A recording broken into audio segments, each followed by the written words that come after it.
não se aguenta, a gente quer realmente sair para a rua, mas foi orientado que é preciso, né, respeitar o distanciamento social. Né? E quem está promovendo isso, a sorte, né, é que nós temos universidades, nós temos centros de pesquisa, nós temos hospitais universitários, né, especialistas que estão se desdobrando, né, dando suas próprias vidas para elucidar coisas, né, sobre essa doença que apareceu aí e que não se tem controle exatamente. Né? Então, esse patrimônio, né, que o Brasil ainda tem, que é a pesquisa, né, que são as universidades, as pesquisas realizadas, do que aplaudir e agradecer esse pessoal. Né? E eu aproveito aqui a oportunidade, né, de agradecer a nossa CEPDIC, que é a Comissão Científica de Estudos para Prevenção e Controle de Doenças Infectocontagiosas no âmbito da UESO. Né? São 3 professoras que atuam na área da saúde, infectologistas, né, que estão nos orientando sobre as prevenções, né, e etc. e tal. Então, a gente agradece demais, né, porque essas pessoas usam, né, do seu saber e compartilham, não somente com o ESO, mas com toda a sociedade. Isso é um patrimônio da Zona Oeste, é o patrimônio da Zona Oeste, né? E a gente precisa reconhecer isso, né?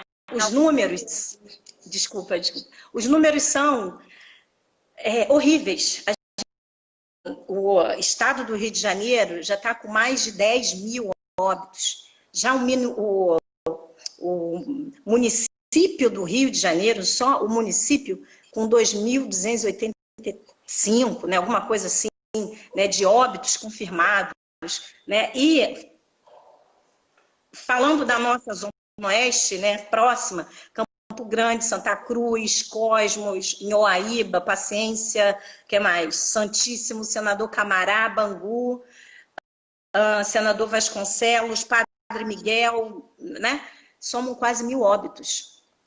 São 970 e 80 quase óbitos só nessa região.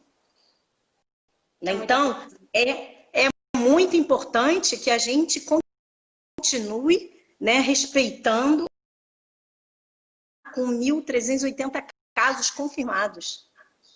E por aí vai. Então, assim, isso só foi possível, né, essas informações e esses não óbitos, porque os números confirmados são ainda maiores, né, só foi possível por conta de profissionais, né, que estão dando a vida deles, né, para resolver, para curar, né, pessoas, né, e para contornar em relação ao distanciamento social, né, é imprescindível que nesse momento que a gente está chegando nos 100 dias, ainda parte a fase de crescimento da curva, né? Eu estava estudando, que não é muito a minha área, mas a gente lê um pouquinho, né? A taxa de contágio ainda está acima de 1 em todo o Brasil, né? Então, a circulação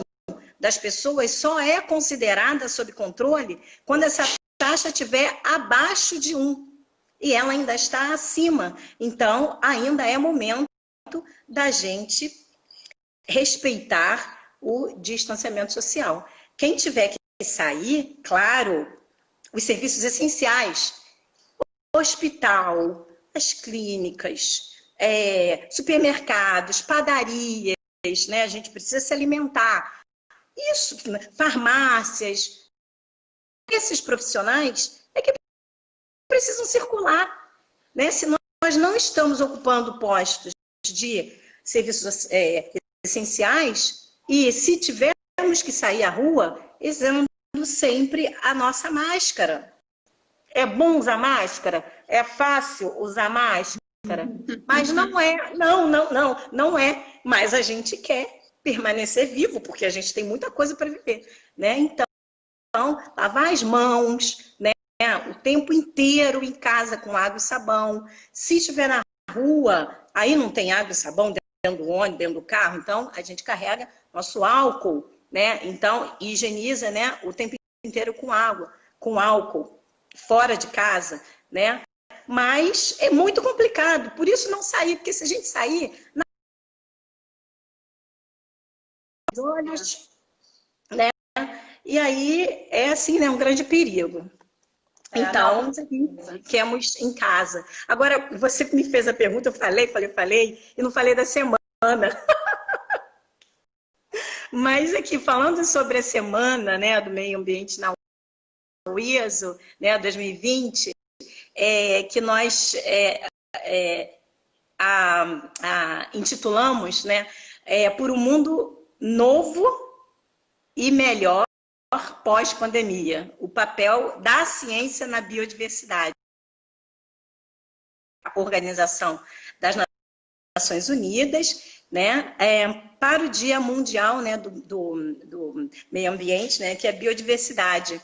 E a nossa intenção, né, nesse evento é promover diálogos dos cientistas do UESO com a sociedade nas 3 grandes áreas de atuação da UESO, né, que é ciências biológicas e da saúde, ciências da computação e as ciências das produções industriais.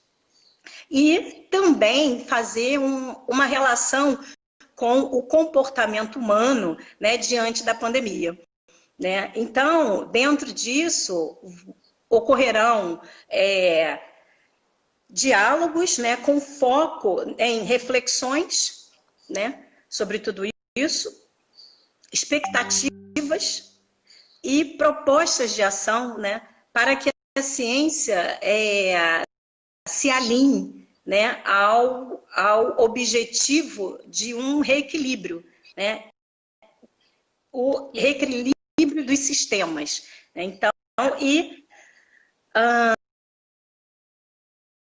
o ESO, né, dialogar sobre isso e desenhar estratégias, né, para a gente construir, né, vamos começar por uma Zona Oeste melhor, né? A gente pode, né, pensar assim, né? Quando a gente está pensando nesse... Perdão. Quando a gente está pensando no que você falou dessa questão da biodiversidade, normalmente as pessoas colocam a gente, o ser humano, como algo à parte da natureza, né? Mas, na verdade, nós realmente fazemos parte da natureza. Nós somos uma das espécies animais, tudo bem que somos teoricamente racionais, mas a gente tem uma conscientização maior, óbvio, a gente tem uma diferença dos outros animais, mas somos realmente apenas uma das espécies que compõem toda essa biodiversidade. Então a natureza não está lá e a gente está aqui. Na verdade, a gente faz parte dessa natureza. E outra coisa que normalmente a gente às vezes confunde muito é que quando a gente está falando de desenvolvimento sustentável, normalmente as pessoas pensam ou em proteção do meio ambiente ou em economia de luz, esse tipo de coisa. Mas assim, não é só isso. A gente está falando da proteção do meio ambiente, na verdade, da manutenção dos sistemas ecológicos para que a gente possa, dos sistemas do ecossistema em si, para que a gente possa realmente usufruir disso, manter a nossa qualidade de vida e garantir a qualidade de vida das gerações futuras. Então, isso é um ponto. A gente tem o desenvolvimento econômico, que faz parte do desenvolvimento sustentável. Tudo isso em conjunto que vai levar a gente para uma mudança que nem você estava falando, para esse desenvolvimento mais sustentável, para uma coisa pós-pandemia, repensada, né? Então a gente tem que refletir sobre essas nossas relações de consumo, a forma como a gente realmente está levando a vida no dia a dia e como isso interfere diretamente na nossa qualidade de vida, né? Então, eu até queria depois que você falasse um pouquinho dessa coisa da Agenda 2030, né? Dos Objetivos de Desenvolvimento Sustentável e qual a importância disso, né? Se você acha que é viável. Com certeza. Eu vejo os ODS, né, que são os 17 Objetivos de Desenvolvimento Sustentável, como orientador. E falando desse lugar de cientistas, né, daqueles que estudam, né, para elucidar, né, e, como você colocou, e construir um mundo mais sustentável, um mundo mais gostoso, né, de se viver, né, com menos dor.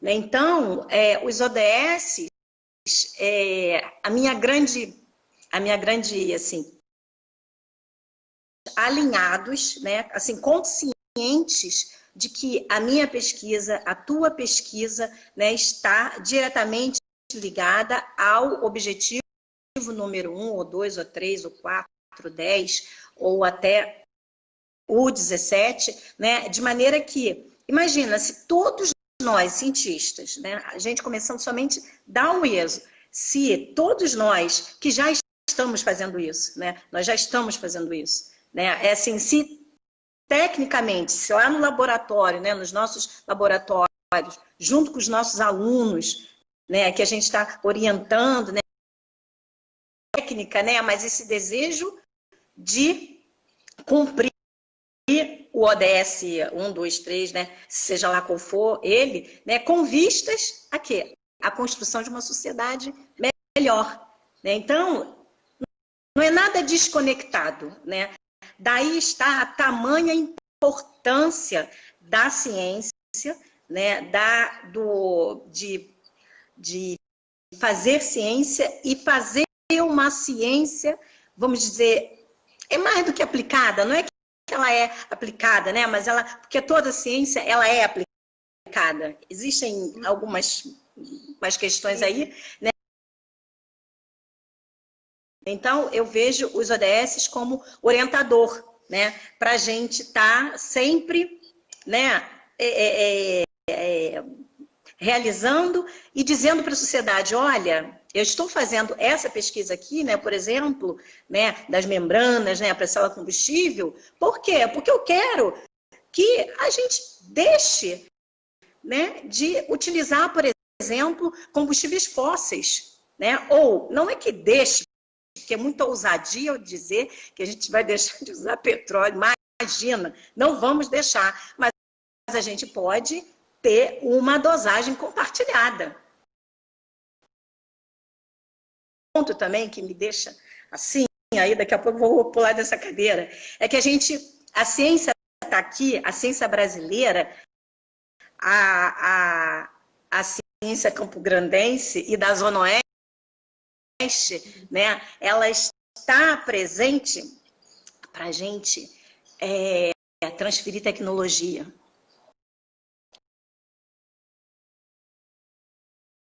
Na Zona Oeste, né? Porque a gente precisa transferir a tecnologia que seja para os Estados Unidos, que seja para a Alemanha, Inglaterra, né?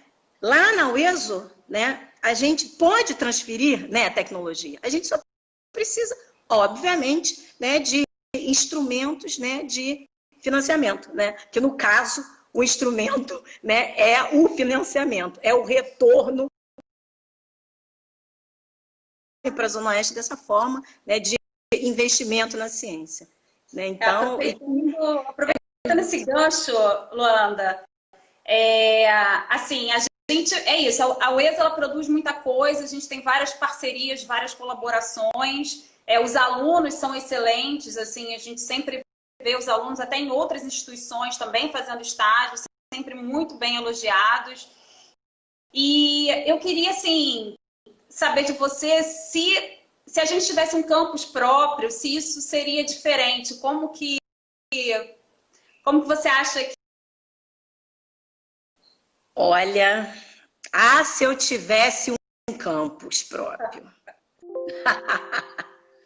nós faríamos muito mais do que a gente já faz, né? Por exemplo, com campus próprio, a UESO faria uma UESO de portas completamente abertas para a sociedade, né? De maneira que a gente conseguisse trocar ainda a sociedade, né? E, sobretudo, com a Zona Oeste e também, né, com a Baixada, né, Fluminense, enfim, com todo mundo. Então, assim, a importância, né, de um campus próprio para o ESO é assim, enorme, enorme, porque uma casa, né, imagina você, né, morando na casa, né, mesmo que seja da tua prima, né, a gente morando na casa de alguém, você fica menos, né, enfim, né, limitados, são propósitos, né, complementares, né, são complementares, né, mas são diferentes, enfim. Então, um campus próprio, a gente com campus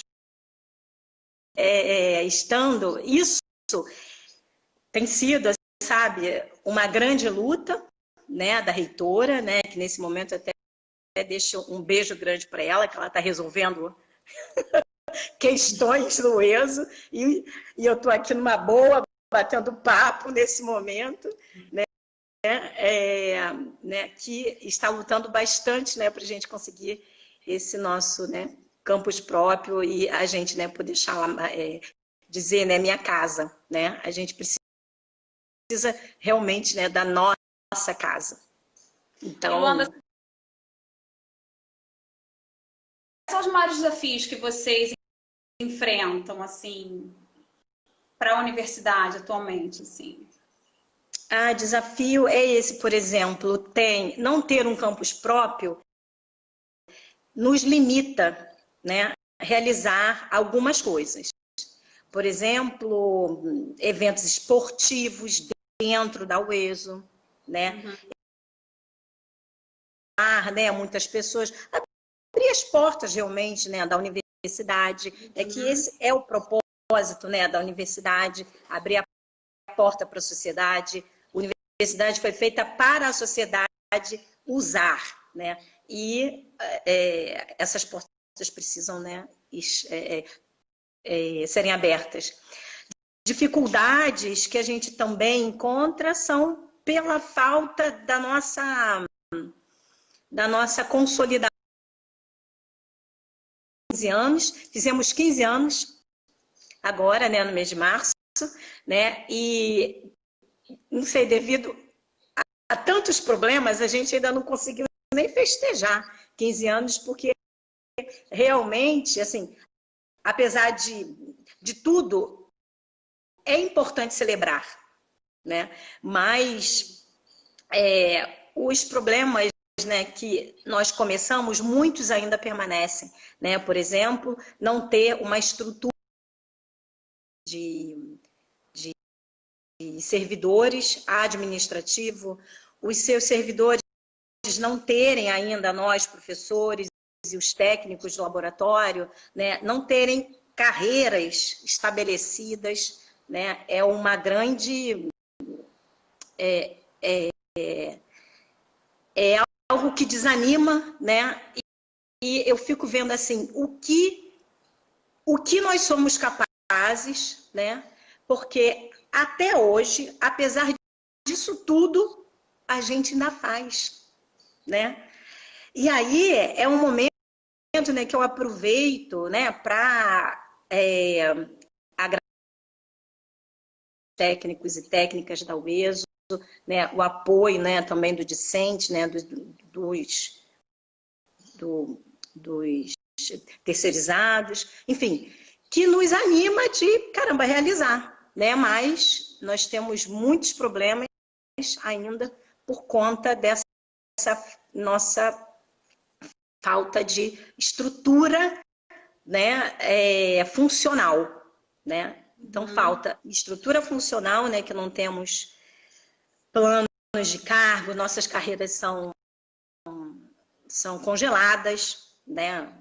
Não sei,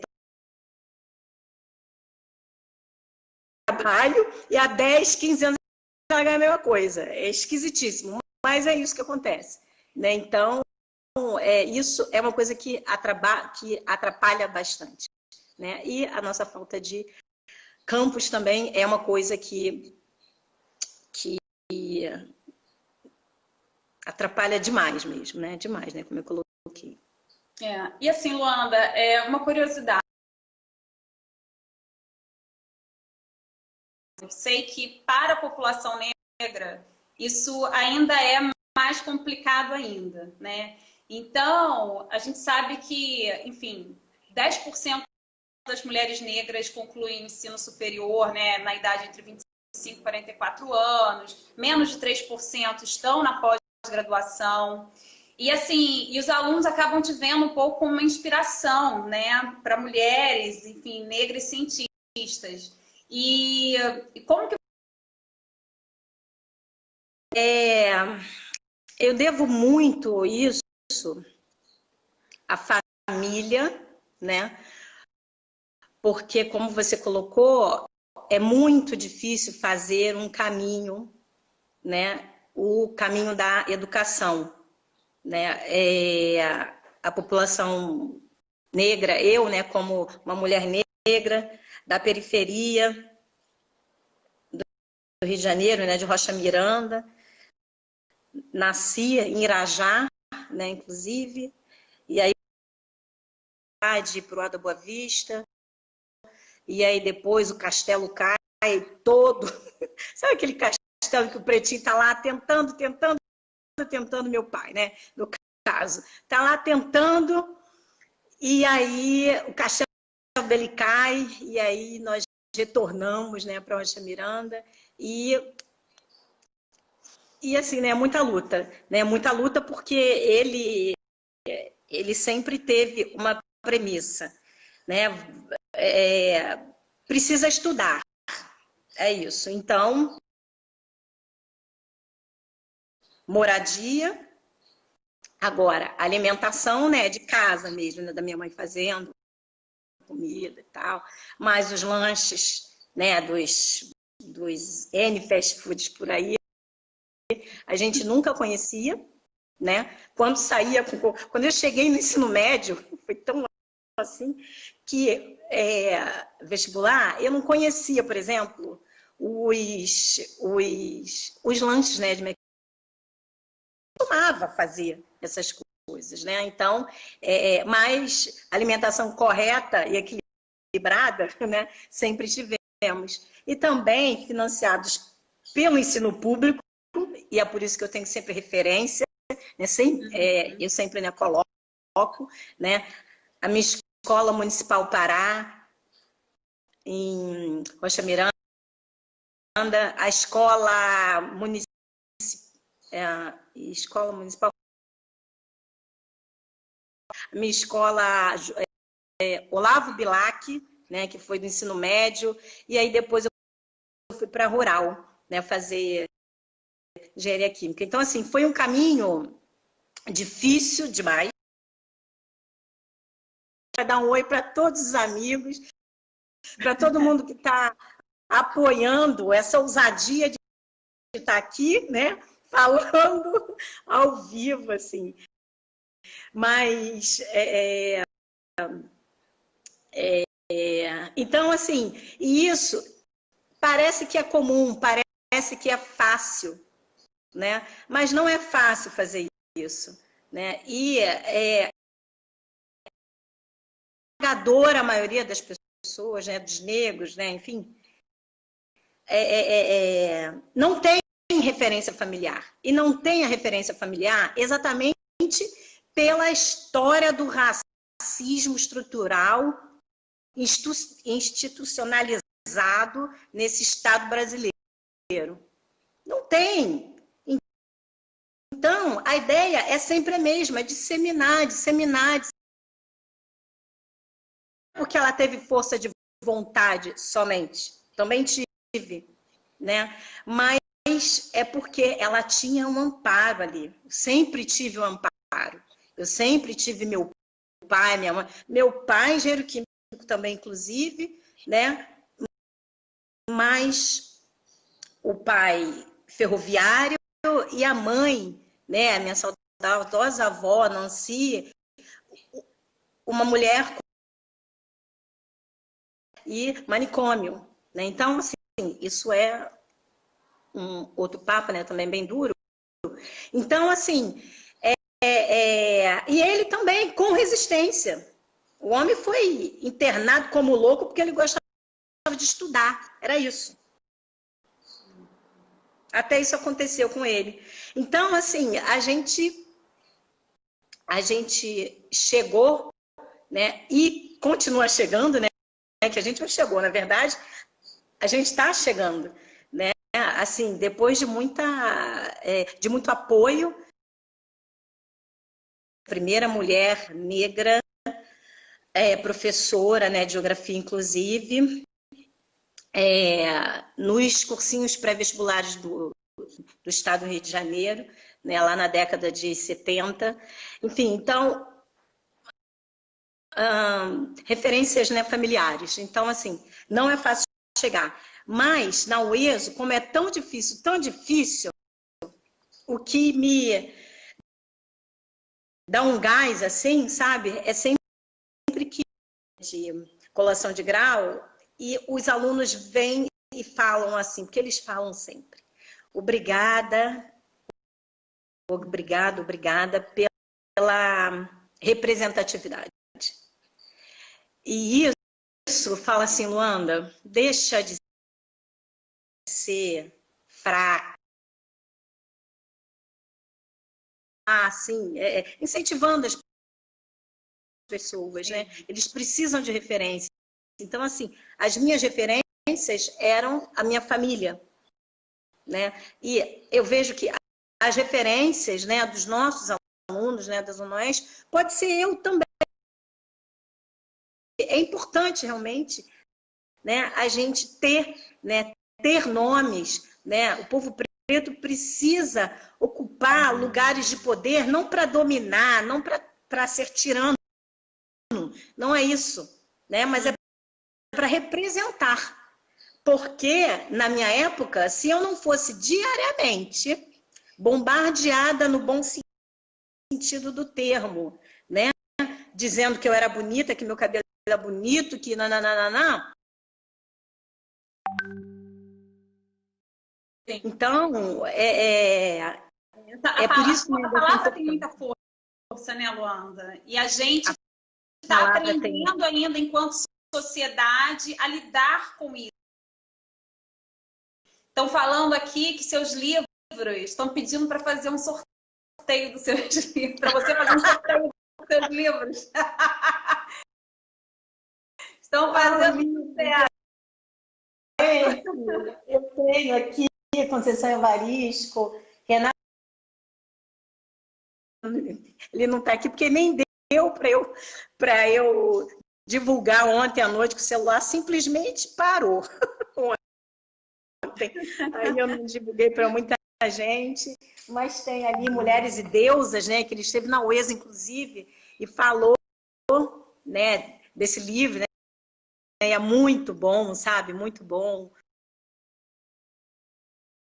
Passa, né, assim, né, assim, todo dia. E esses últimos casos, né, que a gente tem visto, o caso da Fatu, né? O caso da Fatu me dói muito, porque me dói mesmo, né? Ainda mais porque é uma menina do meu convívio, né? Filha de amigos, consumo, né, na loja deles, África Arte, inclusive, enfim. Ela tinha uns 4 ou 5 anos. E aí, ela com muitos argumentos para mim, por que eu tinha que levar aquele vestido daquela cor e aquele não. Mas ela, assim, uma cientista, porque ela dava vários dados, sabe, que me fizeram parar e pensar, mas a garota tinha 5 anos no máximo, sabe? Né, ver aquilo tudo, né, que os colegas de classe dela, né, escreveram, né? Então, assim, às vezes parece, né, que nós, né, da comunidade negra, preta, né, às vezes somos, né, às vezes não, muitas vezes são questionados. Seja racista não, que não é legal. Não dá mais para ser assim, né? Tem que vir realmente com força. Uma coisa, um resultado de uma luta de EDUCAF, por exemplo, à frente, né, o Frei Davi, à frente, resultado de uma grande luta, né, época da minha país. E aquilo não foi no sorrisinho rindo, não foi no sorriso. A política de cotas que incluiu também o negro, também, porque não é só do povo preto, é também. É assim, né, a gente conquista, mas vai ter que, né, colocar também, enfim. Esse é um outro papo, né, que a gente pode até ter, mas, enfim, foi uma luta, né, uma luta mesmo, propriamente dita. Com histórias, né, de dores, enfim, porque, e cotas não é, por exemplo,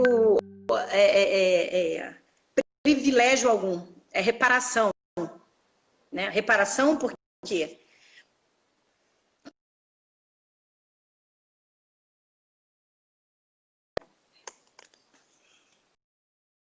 Com certeza. Agora, Luanda, nesse cenário todo que a gente está de pandemia, que está todo mundo fazendo né,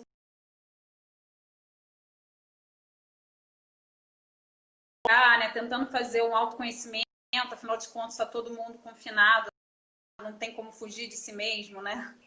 Então, assim, você acha que a gente sai dessa pandemia?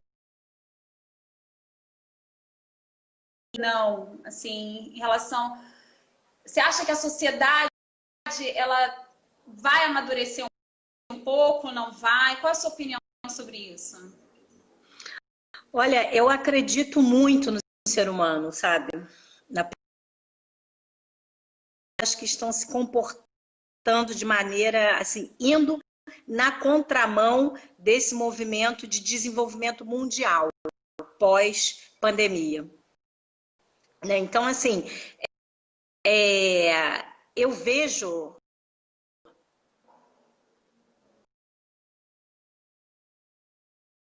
Eu vou dar um exemplo disso. Outro dia eu estava pensando quanto eu consumi menos durante esses 85 dias, 80 e poucos dias, quase 90 dias. Quanto que eu consumi menos e vi que é possível consumir menos. Mais, né, porque eu estou fazendo bem menos movimento, né, estou em casa, direto, assim, em termos de sair, né, movimentos, assim, academia, né, que eu prometi que eu ia fazer, mas aí aconteceu a pandemia, eu falei, não fiz. Aí foi, enfim. Mas, assim, o quanto que... né, com mais qualidade. Então, por esse...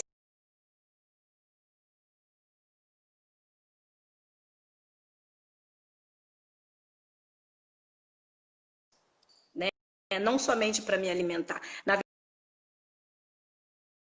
então, pensando do ponto de vista só do consumo, eu entendo que nós, se pararmos para refletir, nós vamos sair dessa menos consumistas, né? Consumindo aquilo que a gente não consome, a gente só compra. E muitas vezes a gente acha que está escolhendo, quando na verdade a gente está sendo induzido, vira meio que uma coisa viciante, né? Você vicia na compra, você fica meio que escravo desse sistema, onde você acha que está escolhendo, e quando na verdade você não está, né? Você não está.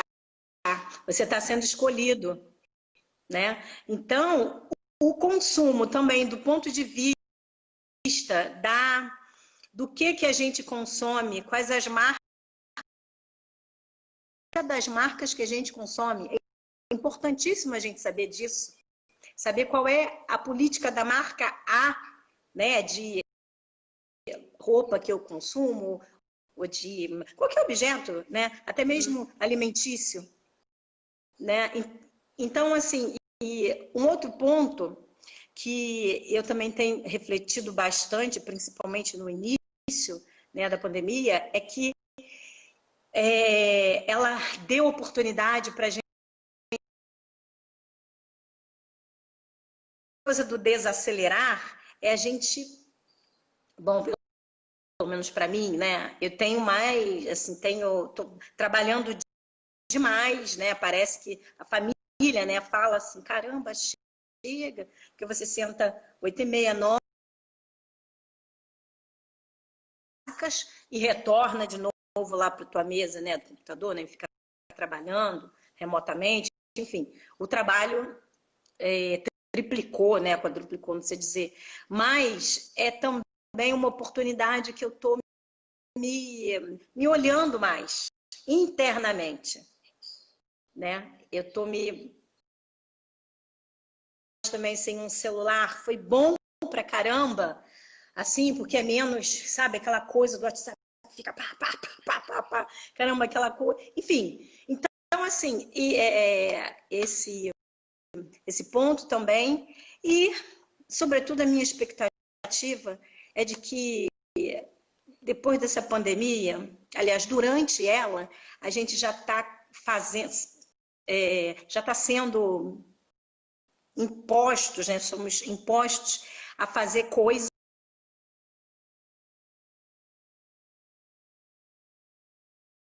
aqui, gente, isso nunca me imaginei fazer.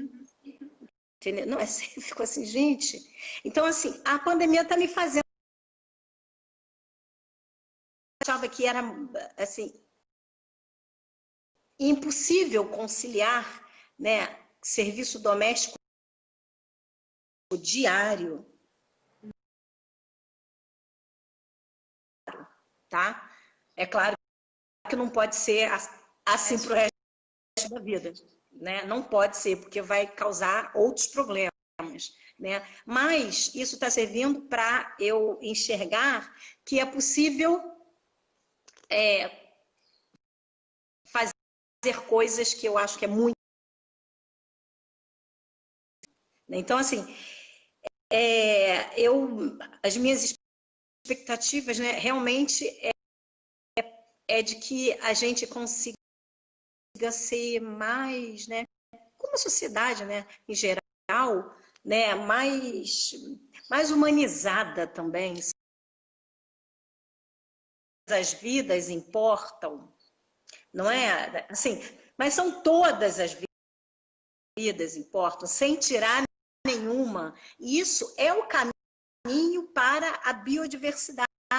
A gente não tem como falar de biodiversidade quando eu não penso, né, nos seus amigos sejam acometidos pela Covid e, se forem, que eles saem bem dessa. Sim. Desejo naturalmente. Então, né, se a gente conseguir esse momento oportuno, doloroso, né, que eu acho que a gente está aprendendo na dor, na pancada, né?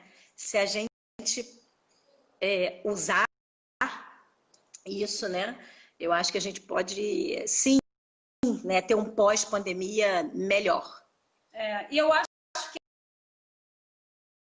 que quebrar os ovos. Então, infelizmente, assim, alguns assuntos que estão vindo à tona, essas questões todas do racismo, entre outras questões,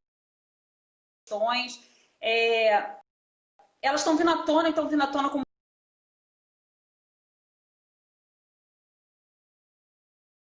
possa conversar, possa educar, possa se conscientizar. É muito fechada e só quando o outro contrapõe é que elas passam realmente a abrir um pouco mais a mente e refletir, por mais que no início elas não gostem muito. Então, esse processo, né, porque a gente está isolado, mas hiperconectado, na verdade, né? Porque é isso, eu também estou trabalhando muito mais do que antes, assim, num frenesi, porque a gente... E é isso, eu acho que essa conscientização, essa conexão entre as pessoas, ela é fundamental. Né? A gente vai se conectando, a gente vai se ajudando, a gente vai educando. Conversar com quem pensa diferente é importante para que a gente possa realmente fazer essa mudança. Porque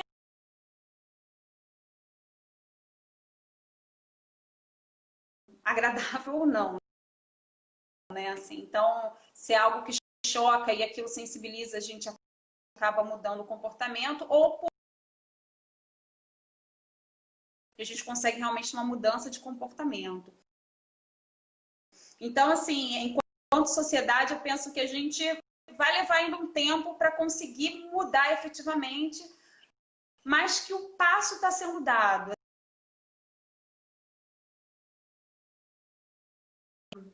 A gente tem ainda um longo caminho, mas eu acho que é isso, é o caminho do expor, é o caminho do conversar, é o caminho de falar discordo, não é bem assim, e vamos conversar, porque aquilo, eu acho que todas as instituições, inclusive, elas ganham força a partir de conservação, mesmo para trabalhar no Plano de Ação Nacional, como eu faço parte do GAT, assim, não dá, o plano não foi feito só por mim, né, ou por pesquisadores da minha área. Então, teve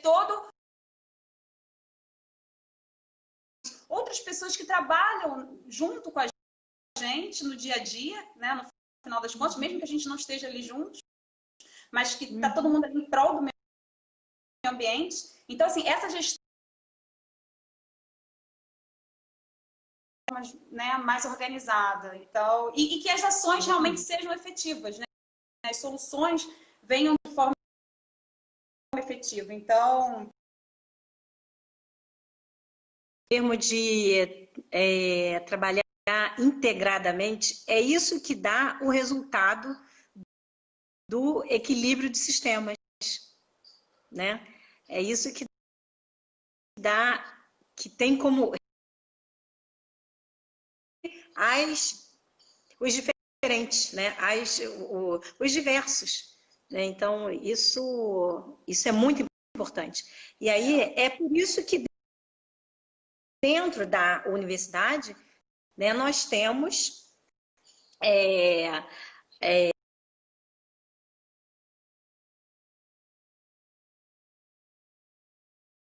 né, no tripé, né, do ensino, da pesquisa e da extensão, né, e que uma é o que a sociedade enxerga, mas é de fato um trabalho, né, conjunto, né, exatamente. e eu acho assim, para a gente finalizar, porque o nosso tempo está acabando, senão daqui a pouco a live cai. Eu acho que é importante a gente falar dessa questão da biodiversidade, que assim, a floresta em pé, ela gera muito dinheiro, né? Então, assim, tem toda uma cadeia de negócios envolvidas, né, na biodiversidade, né? É uma maior qualidade de vida. Eu acho que está óbvio para todo mundo, né, que a gente precisa do oxigênio para respirar, assim, né? Sem as plantas, sem o oxigênio.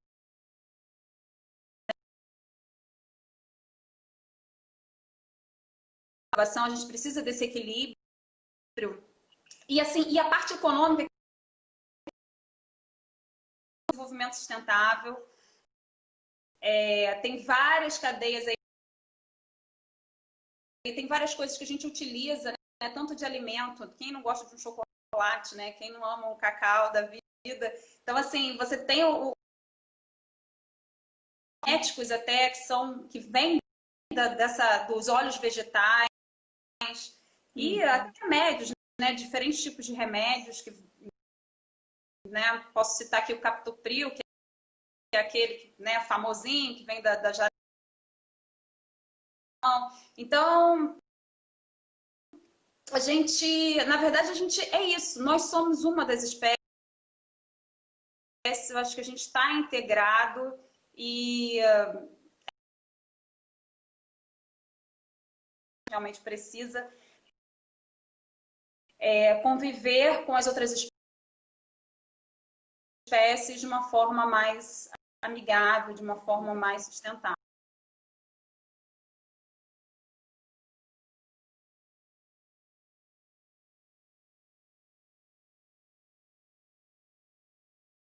Tavande.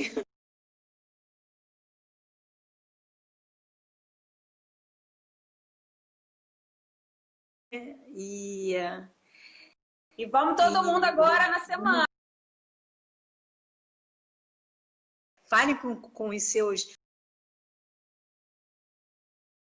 diretores de unidade.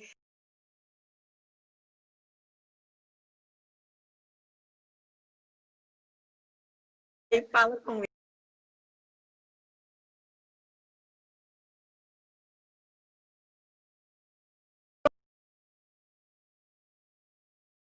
Né? Para mim, eu rompi aqui, né? Um grande...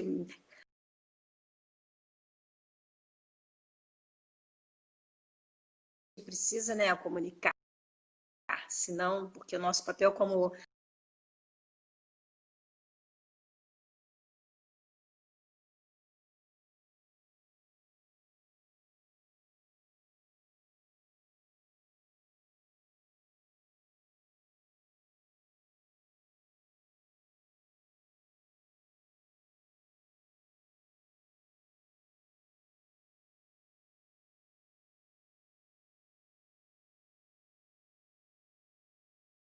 um complementa o outro, exatamente. Né? Então, deixo um beijo aqui para todos, né, para todos os meus amigos que entraram.